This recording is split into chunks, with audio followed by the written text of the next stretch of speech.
Greetings, everyone, and welcome to the 28th edition of Cinema Effect. I'm Zach, and I'm joined by my fellow Hans Zimmer appreciator, Jaden. G'day. And George's number one fanboy, Liam. Hey, Wait, hold on. Wait, George's number. George from Sharknado. Oh, okay, right. Sorry, right. Yeah, okay. No, yeah. It makes a whole lot more sense now seeing the name. Because at first I just thought it was a random name you picked. Oh, yeah, no, dude, I don't blame you, though. I don't blame you for forgetting every character. Don't even... Anyway, all right. Let's calm down. Well, for the uninitiated, this is Cinema Effect. I won't get ahead of myself. The podcast where we review and talk about a different movie every single week. The show posts every Monday. You can find us on YouTube, Apple Podcast, Spotify, and now Amazon Music because we just got approved this morning. Nice. Woo! They're going to get a partnership with the boys Good soon. for us. Oh, dude, that'd be sick. Oh, I'd love that. How much will they pay us to review it, do an episode on it? $2. We'd take it and split it between us. Yeah. So yeah, that's good. I don't think it's available in Australia yet, like the podcast functionality, because I tried to find us on there and I couldn't find it. It kept like redirecting me from the US site, so maybe only US people can see it. So we're about to get a big expansion in the US market, guys. Get hyped for that. If you're a US listener, that doesn't excuse you. You've got to leave us a 5-star review everywhere. You've got to follow us on the Instagram. And you've got to remember to submit your questions, thoughts, reviews for next week's film in the YouTube comment section. We read everything at the end of the show. Our specific question of the week that you must also answer, we give you a lot of homework if you're new from Amazon. No one's going to be new from Amazon, are they? I probably shouldn't even...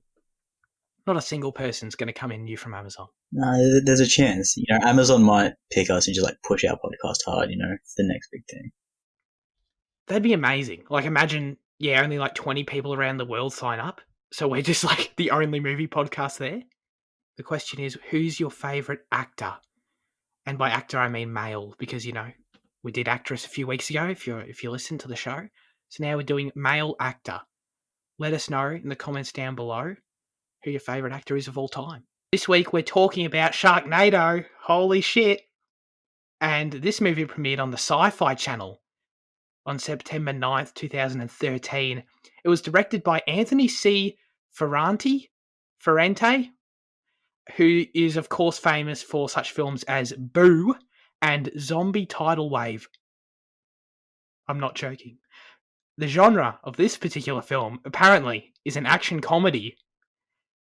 And the synopsis is, when a freak hurricane swaps Los Angeles, nature's deadliest killer rules sea, land, and air as thousands of sharks terrorize the waterlogged populace.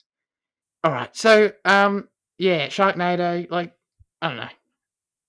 Do I even have to say, how do we feel? Actually, I feel like we do. Jan, how do you feel? Because somehow I feel like you don't think this movie's that terrible, maybe? Oh, that's great. It's great in, the sense that it's a shit movie, but it's entertaining. But it was designed, to be shit, so that's why it is entertaining. And I said to you guys last night, there's only two things I think that I genuinely hate, but the rest of it is just a ride and it's just fun. Oh, okay. I'm looking forward to finding out what the two things you hate are. That's for sure. But Fitzy, what about you, bro? I don't know, it's pretty bad, but there's just a lot to talk about, So there is. Okay, wow. This is a bit vague. I don't know. I'm surprised you guys, because at the core of this, I think it is going to be, we all recognise that the movie's really bad, but, how much enjoyment can we find in it for different reasons?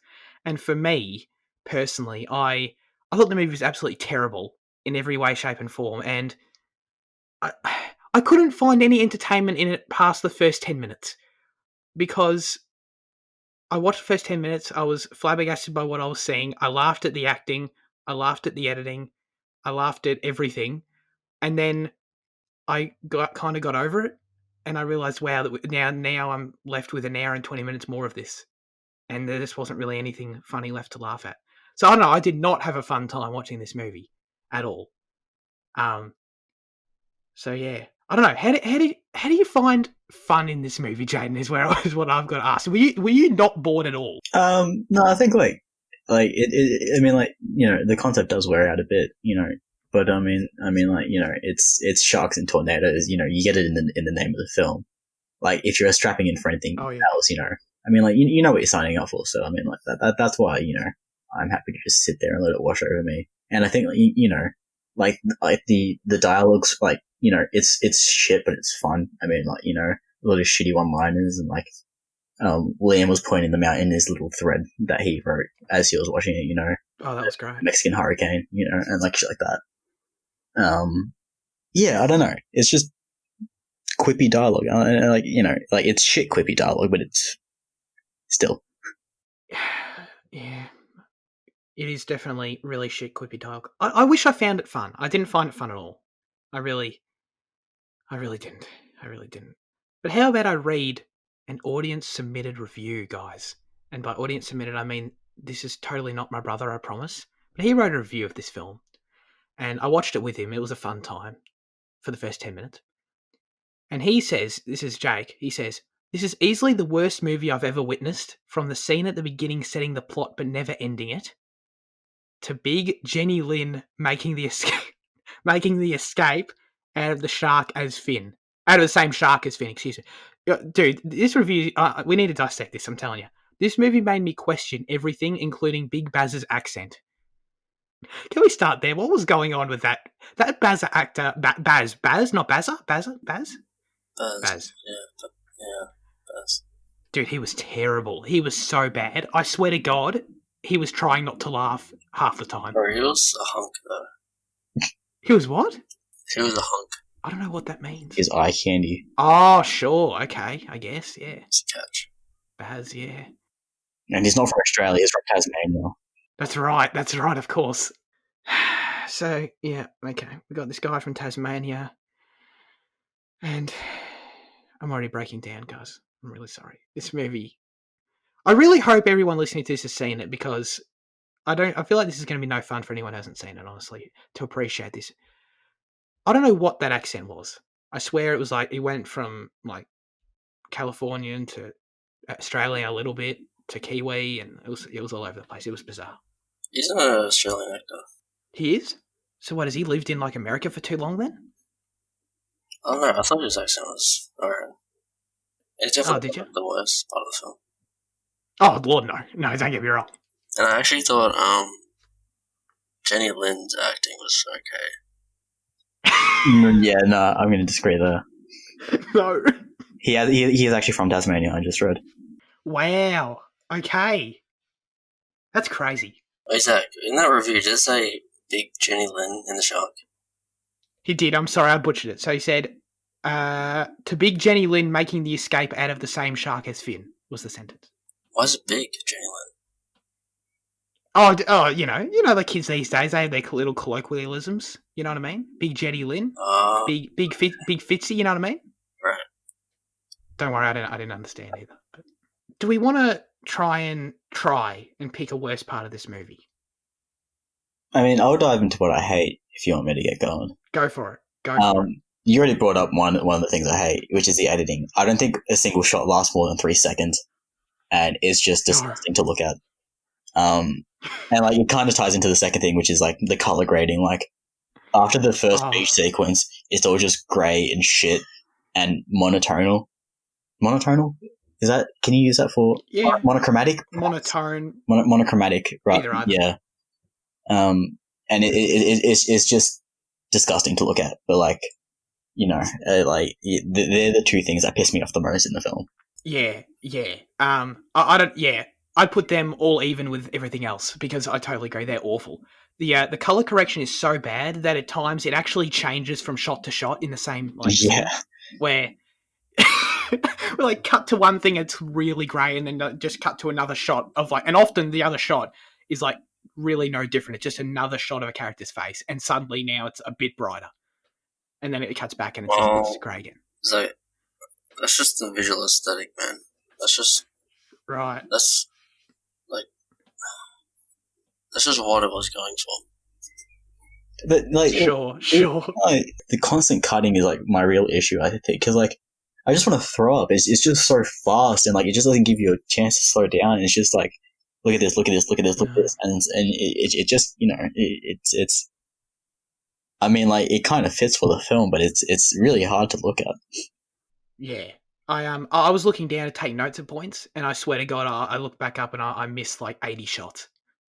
But what was the other thing you said? Oh no, the editing. Yeah, no, we got that. Yeah, the color correction, the editing, dude. Oh, it's so bad. And the fact that the amount of times that we just kind of cut between characters' reactions to nothing.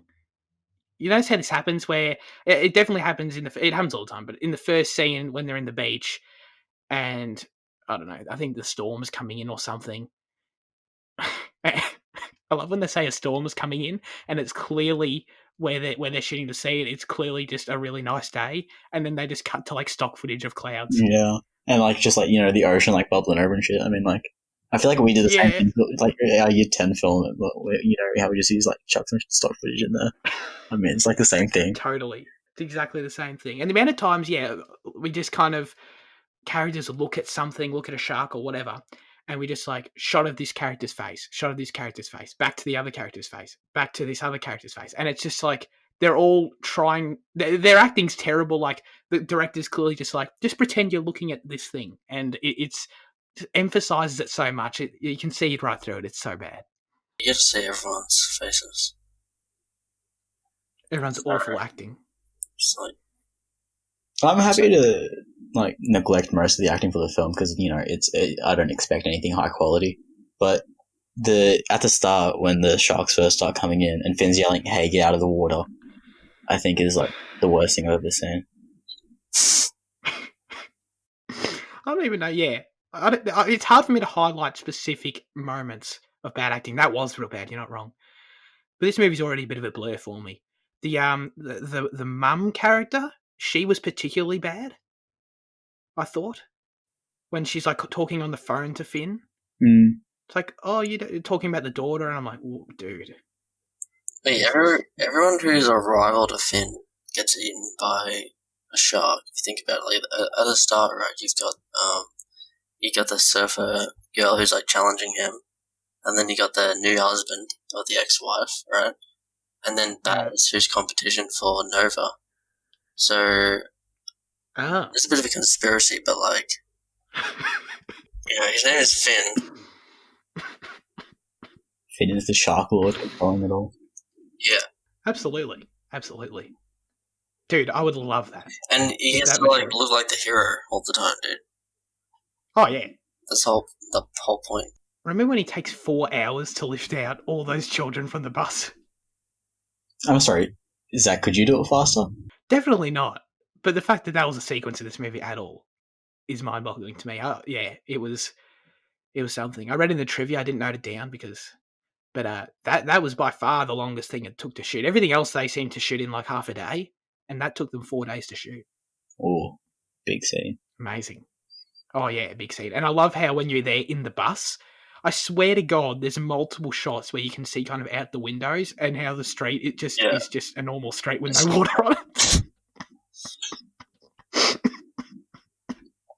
Because the whole city's meant to be flooded at this point. And then the whole time, of course, when old Big Finn is lifting out all the kids, like we never actually see the ground. It's just all shooting from above, like, you know what I mean? Shooting upwards. Oh yeah, they're trying not to shoot. You know what I mean? Ground. Yeah, exactly. But he's on the harness there. I mean, we'll continue on visuals for a bit. Let's just get this out of the way. The CG is just the worst I've ever seen in my life, and Wait, really? Oh, what? Hang on. No, actually, sorry. Because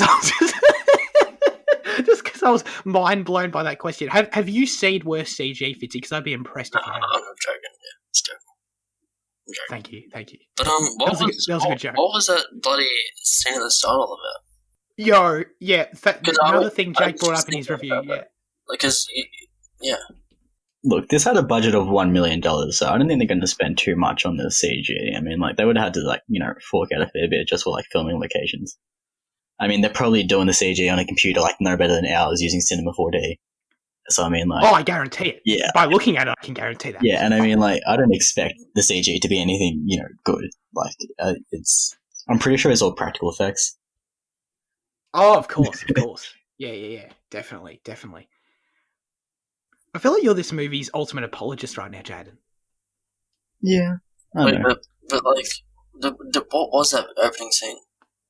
Dude, I've got no idea whatsoever. So the opening scene of this movie, all right, for those who haven't seen it, it's we're on a boat somewhere in the middle of the ocean or some shit, and there seems to be some kind of really sketchy, illegal business deal transpiring between what I would presume to be some sort of criminal organization and some businessman. It seemed like, and they traded something. Okay, do you guys remember what they traded? I don't even remember. It's actually an important scene, and it sets up one of the integral themes of the film, and it's about the culling of sharks. Because you see, so what it is, shark fin shark fin soup is a delicacy in Asian cuisine, right? But the problem is that in order to make it, you need shark fin. And what people do is they go out, catch sharks, chop off their fin, and then just toss the sharks back in the ocean. So that's what they were doing on that boat at the start of the film. And now this is illegal because of how harmful it is to the environment. You're just killing millions of sharks for no reason. And this businessman was purchasing that for that, So, and the film, it humanizes the sharks at the start by showing us their plight. And then, so it's understandable. It's like when God flooded the earth. Right. Because humans were bad. So right, so yeah. So the idea is that the whole Sharknado is some kind of it's like higher power consequence. Right. Okay. For us culling shark fins. Yes. Okay. Now, I'm not gonna lie. Like the opening scene is really bad, but at least like I appreciate now because dude, the shark finning thing went over my head. I was not paying attention at that point already. But I'm impressed that at least like a little bit of thematic thought went there. You know what I mean? To the point where like there's some important themes throughout the film. There's mentions of how climate change is creating this event too. And, the man in the bar in the liquor store talks about how he's anti big government and how he's therefore to be aware of that. I mean, it's a high concept film, Yeah, it's high concept through low concept, It's like it's like how Shakespeare, what's that quote about Shakespeare? How he forged, the poetry into the normal story, so like people would enjoy the normal story, but like underneath people would see the poetry, Okay. It's yeah, sure. He smuggled the poetry into the common art so that people wouldn't notice because then they'd be let's say it's too highbrow, but because they put it in something that was like a good, a normal drama story for the common people, it was like it appealed to everyone and it's like more timeless. Who art thou comparing this to Shakespeare? That's what I've got to ask. I'm just saying, it's like. What about the amount of times in this movie that we cut to a television screen of a news reporter repeating the same thing over and over again? Don't talk shit about Johnny with an eye. Who is Johnny? Oh, hang on. What? What's that? That rings a bell. News reporter. Oh, that's right. No shit. And she said, "Yeah, this is Johnny with an eye." Dude, what is this movie, dude? I swear to God, like the news reports, they're beyond ridiculous because their purpose in any film, of course, is to spout exposition, right? But there's no exposition to spout. What? They don't even say anything. So why do we constantly cut to them? I swear to God, there was one point where there's a 20-second long shot of just the camera looking at a television, completely stagnant. Yeah. Of just, again, looking at the waves, looking at the storm. Like, we get it, guys. There's a storm outside full of sharks. It adds to the environment there. Like I think it also serves. It's another important message of the populace's reliance on mainstream media and our consumption of it and how we use it to. Yeah. Right. It brings media. It brings religion into it as well. Oh. When it says, religious authorities are saying this is like a thing on the news. Like Noah's Ark or whatever. Yeah, they Yeah, said it's like an something end of about days it. event type thing. Yeah. Yeah, Yeah. Awesome. just kind of bringing all these different ideas to the table. Yeah, Finny, I just don't think you understood this film. No, clearly not. Clearly not. Dude, this shit went obviously way over my head, you know. I feel like I didn't get enough out of the film. The fact that I didn't turn it off and immediately become an environmental activist. So, Zach, what do you not like about this film so much? This movie is nothing. This movie is nothing. And I mean that, dude, the script is so bad. I don't understand this dialogue. We talked about that. I don't understand Like, what's these so bad about the scenes. script? What's so bad about the Dude, script? dude, the characters and the interactions between them. Okay, there's a friggin' scene where I believe it's right after like that initial shark attack or whatever. Wait, Baz is bit by a shark at the start, right? Yeah. Forgive me for forgetting, because I swear to God, he's just moving form, not like totally fine. Like 2 minutes later, but because they're like having a conversation in the bar, just chilling out afterwards. Anyway, that conversation in the bar is so bad. I feel like it changes. It has no through line of what the scene is. It changes tunes like 8 times. That's just a I representation swear to Christ. of the Californian surfer carefree attitude, and that, it's a very go with the flow, like the flow of the ocean type of thing. Of course. I need to emphasize this. Okay, so I took notes on this scene a little bit.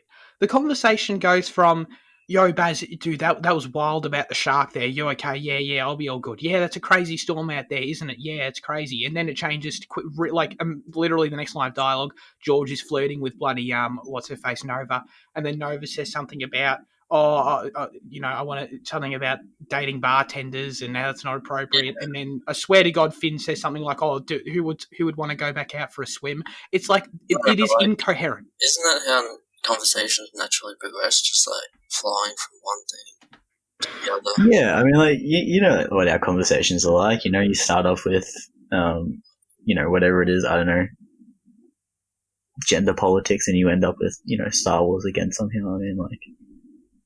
Just flows. Oh, that's just us, though. That's just us. That particular example. Did you guys, before we jumped on it, did you guys message each other that you were gonna keep this up? No, like there's bad elements, but I mean it's not the worst thing. Like the script. Wow. The script it's better than Artemis Fowl, and that's something I'm going to stand by. And you said it's not, and like because you said that, I'm going to defend this to the hill. You are insane if you think this is better than Artemis Fowl, dude. I'm sorry. No, You're insane. Artemis Fowl was utter ass. It's trash. It's terrible. It's not as bad as this. It's not as bad. I stand by it 100%. Artemis Fowl, I said this. Artemis Fowl was at least made by people who look like they've made movies before. Yes, exactly. And it was still a shit film, and like because of that, it makes it, worse than what Sharknado is. That's such a weird thing to me. I don't get that at all. Like, just looking at the movie, just literally watching it with my eyeballs, I can see how Sharknado is just objectively, from a technical perspective, much more terrible. Yeah, but I mean, it has a better story. Sharknado, it has an aesthetic, bro. That aesthetic doesn't. Artemis Fowl, we talked about in that review how it's probably the best part of the movie, how the CG is pretty cool and the art design's pretty cool and it's colourful and shit. Nah, it just feels flat, dude. The Sharknado, it's like vibrant. It's vibrant. Okay, this can sound weird, but like that's a word for it. The greyness has its own vibrancy because of the aesthetic consistency. There's no aesthetic consistency. The colour grading changes shot to shot. Yeah, Fissy, this is one point that I'm going to agree with Finny on, that aesthetically it's just off. No, it's great. Like, it feels like a shark. Okay. It feels like a shark. It feels like a shark and you're in the ocean. That's a good letterbox review. You should write that and people will try and understand it for years. Anyway, like Artemis Fowl, not Bedibur. That's wrong. Oh, okay. I'm sorry. Fitzy, why do you believe this? I can't believe this. Artemis Fowl is just more cringe. You know? This is actually a bit of fun cringe. Wow. You thought this was fun cringe? Yeah. Yeah. That's crazy. That's crazy. So I feel like at the core of this, to some level, is Jane, you mentioning how, because it's meant to be terrible, that does very much come into consideration for you. And I mean, I think there's no doubt, Asylum, this production company, with the films they make, that there's a very clear pattern of what's happening here, and no one's surprised. Like you said, there are expectations to be set as a result. But there's nothing about this movie, to me, like, I don't understand, just watching it without the Asylum production context, about it, what's meant to be terrible, if that makes any sense. Like, everything about it we're talking about, like the color grading, I mean, the CG's just budgetary, that's not really relevant, but the script, all these elements, like, I don't understand how, like, people paid to do these things for a living, like, make it deliberately terrible like that.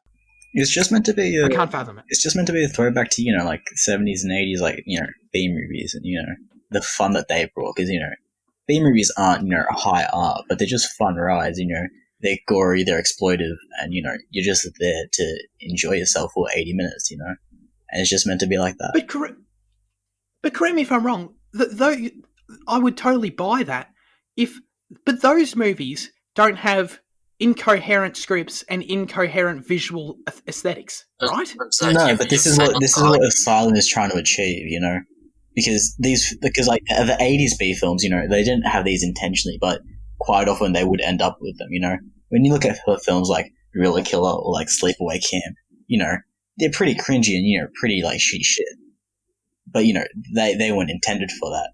Whereas Asylum recognizes that there's a market for these type of films, and they're just trying to fill that market. Yeah, but Zach, you've also failed to argue why the script and visual aesthetics are bad. No, the visual aesthetics is. Are you joking? I feel like I've used 8 examples. The visual aesthetics are horrid. Like, get that out. Like, that's. They use the same shots so many times. The amount of times we get that same shot of the shark swimming towards the camera slowly. Yeah. But Finny, at least tell me you admire the characters, because our characters are. Finn is a very smart character. He's well prepared. He's useful. He's resourceful. He's intelligent. He recognizes. He uses his experience as a surfer to escape the danger, much like his son, who uses his flying and that. And Baz is also very resourceful. Like these are characters who are doing very good things in a very difficult situation. Jenny Lin, okay. Let's start with her, because apparently Fitzy thinks her acting wasn't that bad. And to be fair, like, I'd give her acting a 3 out of 10 probably, compared to, some other ones in the movie. So, to be in her defense, yeah, I'd probably agree that she's the best. I don't understand this character. Doesn't she, like... Oh, no, okay, so yeah, no, she's the one into Finn. I'm actually trying to remember this on the spot, okay. She's the one that's all about old Finny Finn. Finn with one N, by the way, of course. Just like Peter Dinklage. Yeah, this is the second film we've reviewed with a character called Finn. Is there a pattern here? Oh, that's true. But, okay, so from the beginning, we get this whole thing with her about how she's got a scar on her thigh there, on her leg there. And it's like, oh, she's got some kind of backstory, because I believe it's George who asks about it, and she's like, I prefer not to talk about it. Or she says something like, oh, I got it shaving or some bullshit. It's like, wow. So, I wonder what this is going to be, guys. I wonder what this is going to be, even though the scar is like clearly shark bite marks.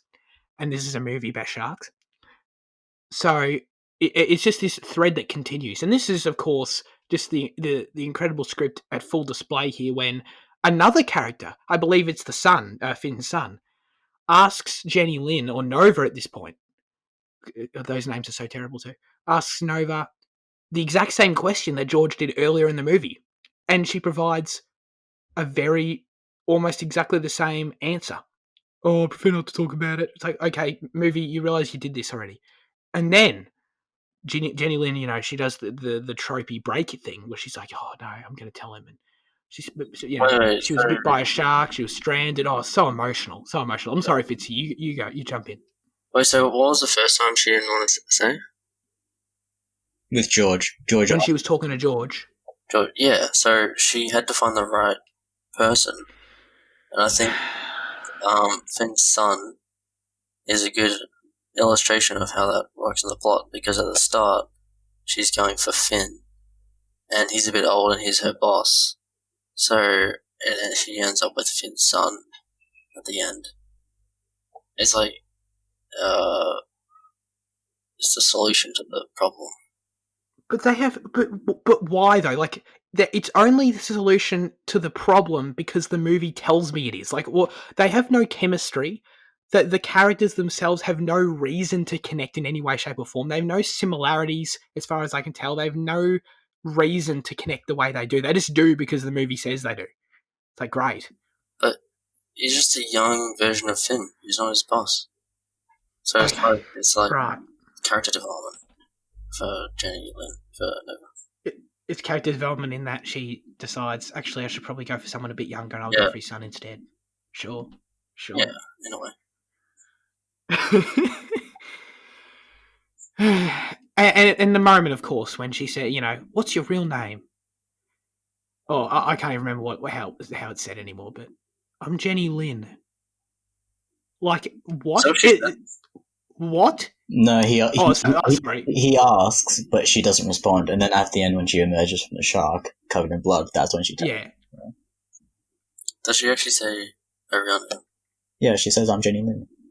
Jenny Lynn. Her fake name's Nova. That's funny. Dude, that is probably the worst scene in a movie I've ever seen in my life. Okay, so... okay, fuck it. Let's do the third act. Okay, so... the old mate son, Finn's son, is apparently a pilot, whatever, and they go up in a chopper with Jenny Lynn, and they just throw bombs into the tornadoes. And apparently this disperses a tornado. A Sharknado. Okay, yeah, sure, that's fair. You know, I don't know. I'm the scientist, okay? The rules of the Sharknado, they're all over the place, okay? Maybe throwing bombs into a Sharknado just makes it vanish. They explain it with science. A tornado occurs when, you know, a cold and a warm front meet in this, you know, high pressure environment. And it's this, so by throwing the bombs in there and creating this extreme heat, it throws the balance out and it destroys the tornado. So don't you love how it takes them 15 minutes to destroy the first tornado and the second tornado, and there's a third tornado. Okay, there's 3 tornadoes, guys. Everyone, there's 3 apparently. Sharknadoes. My apologies. There's 3 Sharknadoes just because the third act requires there to be 3, and the first 2 seem pretty chill. You know, they just throw the bombs in there. Then I believe, dude, I can't remember. Jenny Lynn falls out of the chopper for some reason and is caught mid-air, right, by a shark. Yeah. And eaten by this shark. What's the issue with that? She does. Okay, so that happens. That happened. Okay, that was beyond anything. Okay, so at this point, I think 5 minutes goes on. Well, I know what you're going to say. I know what you're going to say, Zach. What am I going to say? The shark comes down to the people, and there's a random shark comes down, and Finn jumps in the shark, and then Nova's in the shark. But there's no rules. There's no rules that says that can't happen that have been set up in the film so far. So right, of course. Okay. So the city's been infested with presumably hundreds of thousands of sharks, if the, you know, is an estimate here, okay? And it just so happens that the exact same shark dude, that shark, good catch by that shark, by the way. I was impressed. That shark should play cricket. And then the exact same shark falls down. But Batman fought Bane in The Dark Knight Rises. And that's unlikely. Why is that unlikely? Because, so think about this, right? Let's imagine that didn't happen. let's imagine that the shark, that it was a different shark and Jenny Lynn never got found, right? Well, then Right. that might not have been put in a movie. But the fact that it did happen is why it got put in the movie. It's like how Batman fought Bane. If he didn't fight Bane, well, it wouldn't be in the movie. Fitzy, you're going to be an excellent screenwriter one day, my friend. You're going to nail it. Okay, so Fitzy covered that. That's good. Old mate Finn jumps in the shark with a chainsaw. And then there's a moment of like, holy shit. Is he dead or not? And then he cuts his way out of the goddamn shark, which is already just beyond any comprehension of me at this point. And then he also pulls out Jenny Lynn, or Nova. Pulls this woman out of the shark. Amazing. Just amazing. They were soaked in blood. Dude, this is such a powerful, conclusion, climax to this particular narrative right here. And then Jenny Lynn's all bloody and shit, and she says something to the effect of, my name's Jenny Lynn, or I don't know, she says it somehow. And it's just amazing how the script seems to think that that's like a get hype moment. Like, dude, her name's Jenny Lynn, as if that's meant to mean literally anything to me. No, it's meant to. It's just meant to show you about the blossoming relationship between her and Finn's son. I mean, it's not meant to be a big reveal. But she's able to reveal her name. It's not meant to be a big reveal. It's just meant to show that she's finally found someone that she trusts enough to reveal this part of it that she doesn't like. It's a big step for a character. Why doesn't she like the name Jenny Lynn? Because she explains she associates that name with the dark past. She has a bit of survivor guilt about how she was the only survivor of the 6 people that died to the sharks, and she wanted to throw that part of her away. And part of getting rid of that part is you have to too. Yeah, to throw a very specific moment in your life away of an afternoon where you encountered sharks. Just to be clear, everyone, this is real psychology right here. In order to remove that part of your identity and to move on from it, you have to change your entire name, apparently. Just to be clear, that is amazing character development. Well, and she embraces her name. Harry Potter got a new name, the Chosen One, when he was when Voldemort came to his house. He was a baby. And it's only once Harry embraces that he is the Chosen One that he comes to full power, full fruition. So perhaps this is mirroring that story.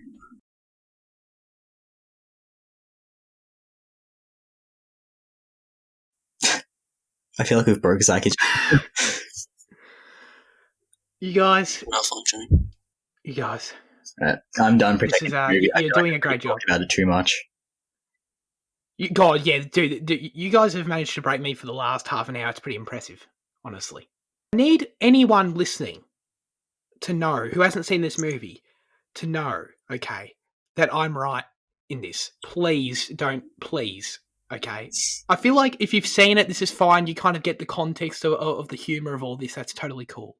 But I just need to make it like a plea to everyone else. This movie is god-awful. Wait, Zach, I agree with everything you've said, except that the fact that it's worse than Artemis Fowl. Artemis Fowl is worse than this. But okay, I do want to stick on this for a bit, because I've got all you've said so far is that you find Artemis Fowl more cringe, and I don't really get that. What I don't know. Yeah, explain. I feel this is more self-aware. The fact that they got a quote in here that says, "We're gonna need a bigger chopper," and it's just so ridiculous. There's sharks in a tornado. It just makes it more fun and enjoyable. Artemis Fowl as well is just it's cringe, bro. It's just cringe. It's fun. When we were talking about Artemis Fowl, Finney, you said that it was so bad that it was good, that you enjoyed it. It's just the same. It's just but we disagreed. We said it was so bad that it's just horrid and we couldn't enjoy it. It's just the same thing here. It's just inverse. I guess. I don't know. I feel like the reasons they're bad are actually kind of different. They're very different. Yeah, totally. And maybe that is where the difference lies, because Artemis Fowl's story just makes no sense in terms of what the script is setting up, what the characters are doing. The characters, they're just all over the place. The whole villain thing never came to fruition. all that shit, right? I didn't personally, from recollection, really find anything in the movie that cringy, except the Josh Gad shit scene. I didn't really find it cringy. Like, if I'm remembering correctly, and maybe I'm way off, but like the shit I hated about the movie was just the fact that, you know, the action sucked, the characters suck, the story sucks. It's got moments that make no sense, all that kind of shit. I don't remember actually like finding it cringe as opposed to this movie. This movie isn't self-aware enough for me. I would buy into your self-awareness argument if it was more self-aware. Sure, the premise is, I'll give you that, very self-aware. It's stupid, obviously. The chopper line, sure, that's fine. And there are probably a handful of other examples. That's cool. But to truly buy into the idea that this movie is meant to be awful and this movie is self-aware in how terrible it is, I needed more of that. I feel like I only got it every 20 minutes and I needed it every minute for me to truly, you know, find it fun in that way, I guess. Okay, I've got another argument though. Okay, go for it. Artemis Fowl has like, yeah, as you said, there's zero coherency or like structure or anything. No. This film actually has a structure. Mm. Like the progression of it from like, oh, it's just sharks on a beach to like sharks on a tornado, and getting crazier and crazier is actually like okay, you know. Like I guess. it's actually kind of a good movie structure. Whereas Artemis Fowl just like goes nowhere and is like nothing. Interesting. I don't know. Like, I don't disagree with you, but at the same time, you've left me debating what's worse, a terrible movie structure or none at all. I mean, it's not terrible. I mean, it gets, you know, it gets crazier and crazier. It's just like a pretty standard. But structure. there's no transition or coherence between it getting crazier and crazier. It just does. Like, we're just on the beach, and then we're just on the streets, and then we're just in the choppers. Like, there's no sense of when we're getting to the next level, when we're progressing, when there's another act in play here. Because there's no development outside of just how big the sharks are. There's no character development to kind of assist that structure. You know what I mean? That's just cinema, dude. You don't always have to, you know, adhere to traditional means of storytelling to, you know, advance your structure this way or whatever. Like, that's just how it is. That's true. Yeah, this movie is really cinema, isn't it? He's got that. We actually haven't talked about Finn. I can't believe we've gone 50 minutes and haven't talked about him. Yeah. Is that because he's a good character, maybe? No, well, what a question. What a question right there, man. Who is Finn? Okay, so he's an owner of a bar on the Santa Monica Pier, apparently. And he's got a family, I guess, because, you know, he's separated from his wife and, you know, he's got struggles with his wife, she's just awful in the movie. And we get this whole thing of, like, because he's right on the beach, he knows the imminent danger of the storm. And he tries to call his wife and warn his wife, yo, you're in danger, get out of the city. And his wife's literally constantly, until there's an actual shark in their home, continues to say, oh, what do you mean? No, it's fine. It's all good. Like, even though all you have to do is look outside to literally see the sharks swimming the streets. At one point, I believe Nova literally kills a shark in front of their home. And then a minute later, she continues to say, well, what do you mean? This is just a totally normal day. I don't know about that. I think at that point, when she shoots the shark that comes out of the drain thing, that goes up, shoots up out of the thing, I think that she lets him inside. And they definitely still have that argument inside before the house gets flooded. Yeah. Anyway, yeah. So that, yeah, and then the daughter's there, and the mum and the daughter are all like, "Yo, Dad abandoned us," or whatever. I don't know, whatever. He neglects us or something. Even though, you know, I never really got a sense of that. That's all just, you know, I guess shit that happened before the movie, sure, whatever. And nor is there any resolution to any of this in the movie. Nor at the end do we ever get like, oh wow, you know, old Finn's going back to his fam. He's going to reconcile. Maybe that's safe for the fifth one. The wife and him, they kiss at the end. Do they? But is there any lead up to that, or do they just kiss because it's the end of the movie? He proves himself to his family. So, of course, that's great personal growth between you know, a relationship there, to have it repaired by simply hanging out with a dude all day, and he's kind of seems to be helping a little bit. Haven't talked about the sound yet, or the score or anything like that. It's so awful. The sound effects and the audio design, dude, it's so bad. It's so bad. Most generic stock sound effects ever for the sharks, for the explosions and shit. Yo, Baz's leg gets bit off again at the end of the movie, doesn't it? Does that happen? But like before he dies, though, in the third act, if I'm, God, it's bloody generous of me to say this movie has a third act. I don't think so, because he climbs up on the car and then. Yeah, that's right. That's right. That's what I'm thinking of. But when that happened, I particularly noted how bad his acting was. In that, he had his leg bitten off, and it seemed his performance was portraying that as if it was slightly inconvenient that his leg was bitten off. Like, I swear to God that the part where the shark is actually grabbing onto his leg and consuming it while he's alive, like the performance of Baz was kind of like, oh, get off! Oh, this is a bit annoying. It's like if someone tickles you. I was gonna say everyone has a different reaction, but you're probably right. Everyone's different, Zach. You know what? I can sum up this movie, I think, fairly well. This movie would be hilarious. Would be one of the best things ever if it was a 10-minute YouTube video. If it was one of those viral YouTube videos where it's like, yo, check out these, I don't know, like one of these larger YouTube groups or some shit. I don't know who's around these days who would do it, but like they've got a $100,000 budget and they've made a really bad, really dumb 10-minute YouTube video about a Sharknado. And I'd watch it for 10 minutes and I'd go, wow, that was terrible. But thanks for the weird, fun 10 minutes. But the difference is that this is a movie that lasts 90 minutes long. Oh, dude, I love the ending song. Dude, that is so good. Can you enlighten me as to what the ending song is? You didn't listen to it? Oh, I definitely did. I definitely forgot it, though. I forgot it 1 minute after I turned off the freaking TV, mate. Alright. Oh, it's playing. Yes. Thank you for that, Fitzy. Yeah, yes, we can. Yeah. I'm sure all the audio listeners love that.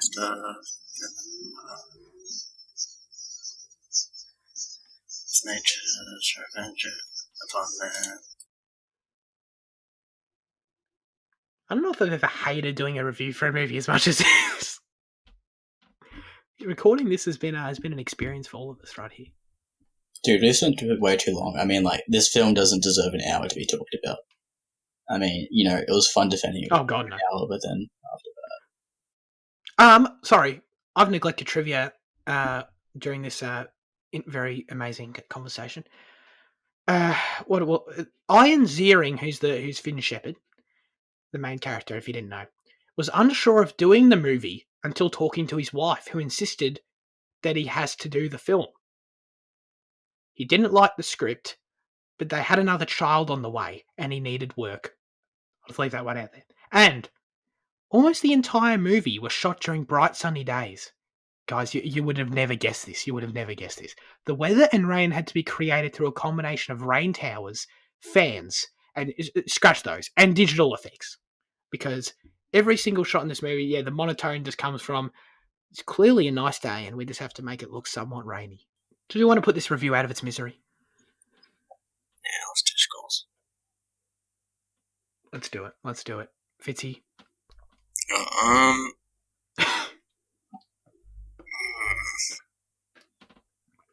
I'll give it. Oh, don't pretend you don't know. I'll give it a 2 out of 10. Yeah, it's pretty. Yeah. Amazing. Do you want to go, Jaden? Yeah, is he done, or did he just because he kind of cut himself off? I think he's done. Yeah, right. It's a 4 out of 10. Like I've said my thing about it. I've had fun defending it more than it should. But no, it's a shit movie, but I had a decent time. Cool. It's a 1 from me. Probably the worst movie I've ever seen. Right up there with the Star Wars Holiday Special, which I don't say lightly. Yes. So there you go. Sharknado. All right. Well, maybe it's not just the review we need to put over to misery. Maybe we need to put this whole episode over to misery. So let's do it. Let's get into news chat. The Mandalorian Season 2 trailer dropped. And it sure was a trailer. And it sure was the Mandalorian doing his thing, flying around there, going to other planets, searching for some Jedi, apparently. What do you guys think of it? It was fine. I mean, like, you know, it was nothing special to me. I mean, like, you know, because especially in the past months, I've got reports of, you know, this character there and that character there, and then, you know, in this trailer, it just shows us more of the same of season 1. Yeah, definitely. Yeah, I thought the trailer was cool. You know, it was pretty standard. I'm excited for the season. They're definitely keeping their. Well, we know this season's going to get a bit wild, so they're definitely keeping their. They're keeping secrets. Is what I'm trying to say. But I thought there was an analogy I could use, but it's all good. Do you have anything to say, Fitzy? I don't remember much of the trailer. Very good. There's not much to remember, really. This Tatiana Maslany is She-Hulk. Tatiana? Jane, can you now please pronounce her? Tatiana? Yeah. Tatiana Maslany. Did I spell it wrong? Tatiane? So I think it's meant to be an A at the end, not an E, I think. I don't know. Got it. That makes way more sense. Yeah, cool. I thought I spelled it right, but yeah, she's cast as She-Hulk in the in a Disney Plus series. I mean, good on her for getting that Disney money, but no, it's Disney, so. No, that was the one, eh? I really like it because you know, I watched Orphan Black. I don't know, 4 years ago when it was airing or something like that. Never finished it though. Probably should. But that was a really good. That was a really good series, and she was really good in it. She played like 7 different characters, and you know, each with really distinct personalities. So like, you know, she is a good actress, and you know, hopefully she does well here. Yeah. I know nothing about She-Hulk. I know nothing about this actress, but Disney Plus show, I'll probably watch it. So yeah, cool. We'll see how it is. Do you know anything about either She-Hulk or this Tatiana character? Tatiana person. She's not a character, she's a human being. And finally, just as an update to a story from whenever, a few weeks ago, the Batman is filming again. So yay. I'm excited to get on that, to get that movie. It seems like, I don't think production was only held up for like 2 weeks, it seems, so I don't think there'll be any delays from that, so that's cool. Now it's time for our highlights of the week. What have we been watching? Who wants to start? I feel like we need a set order because I have to ask every week, you know?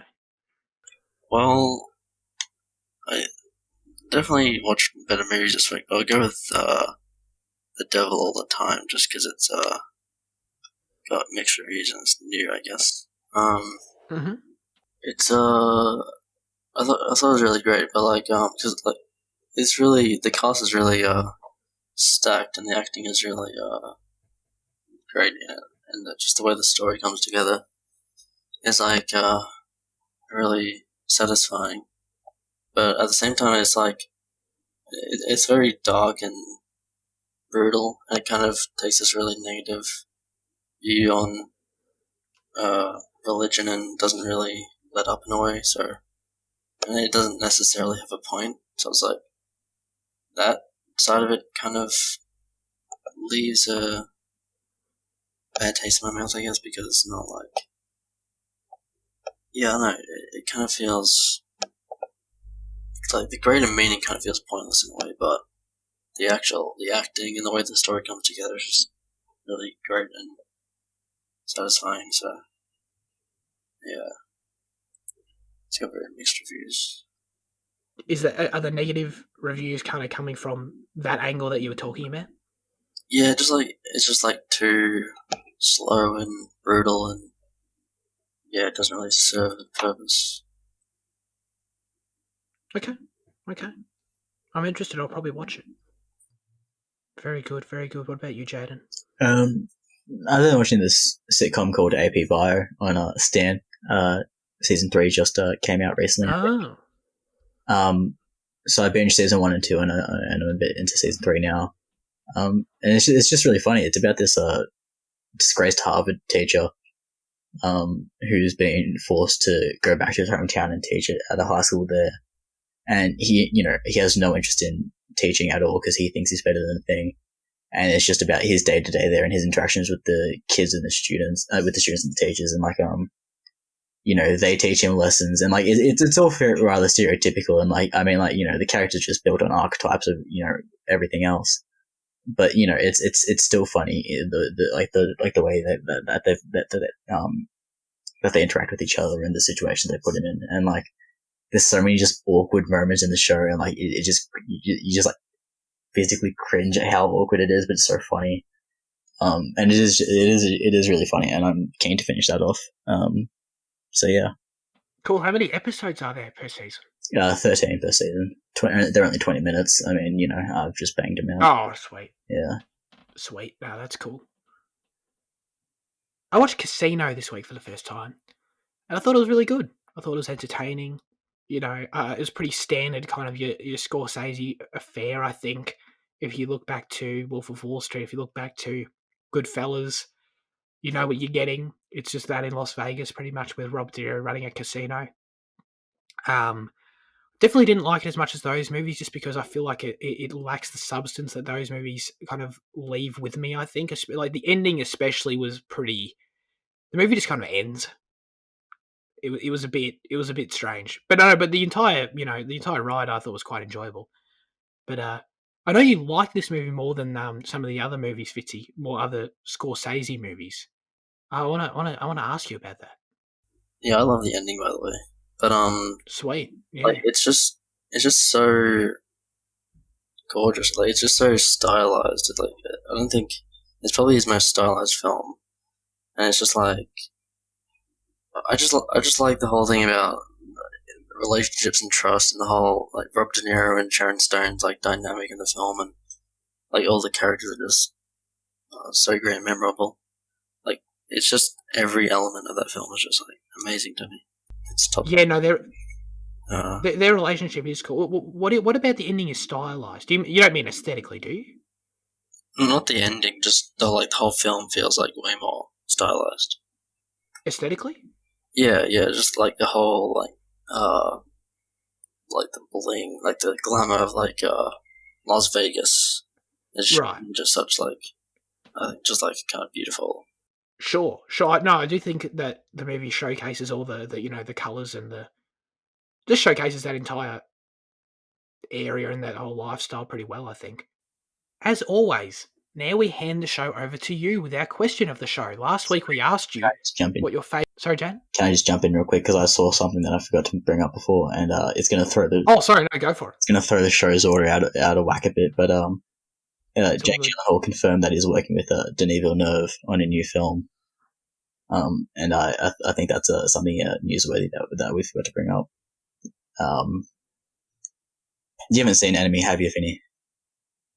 No, I want to though. No, yeah, so that's Denis and Jake Gyllenhaal's first collaboration. It was brilliant, and just recently, Gyllenhaal confirmed that he's working on a second film with him. Whether he's producing or acting, I'm not too sure, but well, he's in Prisoners. That is true. I don't know why they're describing it as a second film then. I completely forgot about that. I was going to say, their second movie's pretty good too. Yeah, because hold on, I'm pretty sure I just read it. I read it on IndieWire, and they were saying second project. Those cowards. They don't know shit about movies. Cheers for picking me up on that. I know, it's all good. I was picking up them, apparently. Mm. Exposing you, IndieWire. Don't sponsor us. Do we have any idea of what this is? Other than just it's a thing? No, I think it's... I mean, if whatever it is, it's going to be in really early pre-production with, Denis working on Dune for, the past 3 years or whatever. Totally. Dune... They didn't shoot 2 Dune movies back-to-back, did they? Not sure. Maybe they did. Yeah, I'm not sure. Yeah, I would have thought if they've got another Dune movie to shoot, that would take up all his attention, but I don't know. Well, I know WB also wants him to shoot a film about Cleopatra, I think, and they want that to be the next modern epic. I think they want it to be it's 3.5 hour long film. So I mean, where if that's part of their project that they're talking about here, or if that's something else as well, I mean, Denis is going to have a stacked schedule. That sounds cool. I'd be into that. All right, now I'm just gonna pretend I've never done this, but yeah. Yeah, Okay. yeah. As always, now we hand the show over to you with our question of the show. Last week we asked you what your favourite X-Men movie is. And these are the responses we got. Luke wrote in and said, I enjoyed Dark Phoenix a lot more than I thought I would. Granted, we were all having a laugh at it a bit. I guess I'll say that I guess I'll say that only because it was the last one that I watched. However, I don't know if I would want to see any of the movies again for a long time. I feel you there. Lockie says, I think I would have to say Days of Future Past. I just love it when all the remaining X-Men in the present timeline are brutally murdered by the Sentinels. I mean, did you see how the Metal Man was ripped in half by the robots? Now, I don't know who the Metal Man, he means, what's his face? Of course. What? That one. Yeah, that one. That's right. Apparently I'm in the minority on not liking Dark Phoenix, which is shocking to me. I'm very surprised by this, but... Well, you're in the majority of normal people. Yeah, it's only amongst our group right. that we kind of get around it. I know. I only value your opinions, though, so that's why I'm in the minority. Well, my answer is Dark Phoenix. Yeah. Bro, it's a good movie. CG is actually good. The soundtrack, as Jane mentioned, is great. And it wasn't. I mean, it had the same cheese in the script as all the other X-Men films, but it was actually good. It was actually enjoyable. I enjoyed laughing at it. That's for sure. Is it my turn? Yeah. Go for it. My response is Logan, and I mean, like, I don't know how it has to be Logan. I mean, it just really is like the best. Yeah. It's the best X-Men film without a doubt. It's the best Marvel film in my mind without a doubt too. I didn't realize that was an option. Of course, it's an option. Why not? It's an X-Men movie.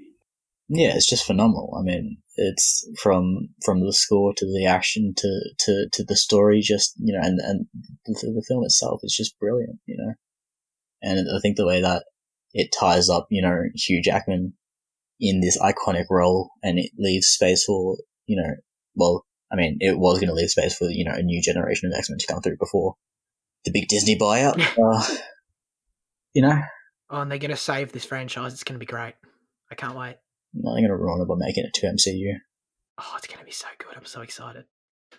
They're going to make it watchable. I'm sorry, that was a bit harsh. But my answer's also Logan. But I definitely don't like it as much as you do. I mean, I definitely don't think it's the best Marvel movie, but it's the best X-Men movie. Yeah, I think it's great. Like I think it's really good. I mean, your opinions are weird, man. Dude, Endgame is just on another level of cinematic achievement. I stand by it 1,000%. So good. So good. God, a handful of other MCU movies that are better too. Wait, sorry. Like, would you rank Endgame in your top 3 for MCU? It's my number 1. It is. Oh, you're 100%. You're insane, mate. Oh, Jesus. God. Fisty, how about you? Please tell me I'm not. Please. No, Endgame's my top 3 for sure. Oh, Jesus Christ. I think I might need to leave the podcast. I don't get how you can't think it's not in your top 3. Yeah, no. That's unbelievable. It's certainly not. God, the first time I watched it, I really didn't like it. Second time was a bit better. But, yeah, I mean, yeah, it's... That's wild to me. That's wild. I mean, like, I still like it. But, like, I just don't think it's the pinnacle of the MCU. I mean, and I feel like a lot of people are just... Like, I'm sure you stand by your reasons. But, like, I feel like a lot of people are just putting more importance into it just because it is, the summation of like 23 films, so like it has to be good, and they've kind of convinced themselves of that thing. I'm not saying you guys are doing that, but I feel like that's where like some of the opinion comes from for like other people, and like yeah. Really? Okay. Yeah, no, I definitely don't feel that way. I don't even really have that much of a connection to the whole grand story of it, you know. Yeah, and that's another thing, like, because like I know you weren't massive on like the Marvel Cinematic Universe up until like last year when you were rewatching them in preparation for it, right? Yeah. I kind of found, I don't know, I really like the MCU and what it's become. You know, the early days of it were like whatever to me. You know, you just kind of got your straightforward, your Captain Americas and your Thors or whatever. And, everyone likes the first Avengers. That's a good movie. And then after that, it's like, I don't know. Like, I like Winter Soldier. I Guardians of the Galaxy was great. And then I'm just kind of from there, I'm just like, yeah, this is good to great, cool. But no, yeah, it's not until recent years, Ragnarok just completely blew me away. Infinity War was great.